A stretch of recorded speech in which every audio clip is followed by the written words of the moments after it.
জিম্মি করে আন্দোলন বন্ধের ঘোষণা আদায় করায় গত বছরের 29 জুলাই আবারও বিক্ষুব্ধ হয়ে ওঠে গোটা দেশ।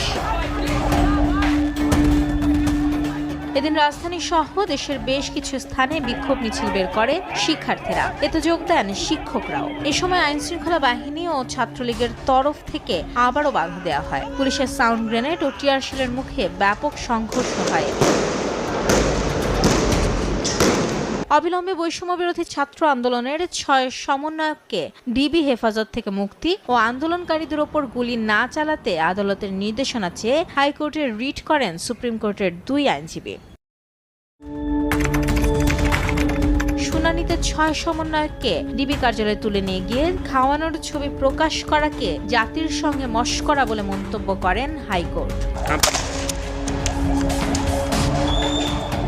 29 জুলাই কোটা সংস্কার আন্দোলনে রংপুরের আবু সাঈদের বুকে গুলি ছোড়ার ঘটনায় পুলিশের সাধারণ মানুষকে দোষারোপ করা এবং নিহতের সংখ্যা নিয়ে বিভ্রান্তিকর তথ্য রয়েছে দাবি করে এ সকল ঘটনার সঠিক কারণ উদ্ঘাটন, সুষ্ঠু তদন্ত ও বিচার করতে আইনজীবী ও বিশ্ববিদ্যালয়ের শিক্ষকরা মিলে গঠন করে জাতীয় গণতদন্ত কমিশন। এদিন দেশজুড়ে চলমান সহিংসতায় জামাত শিবিরের সংশ্লিষ্টতা রয়েছে এমন অভিযোগে 14 দলের বৈঠকে জামাত শিবির নিষিদ্ধের সিদ্ধান্ত নেওয়া হয়।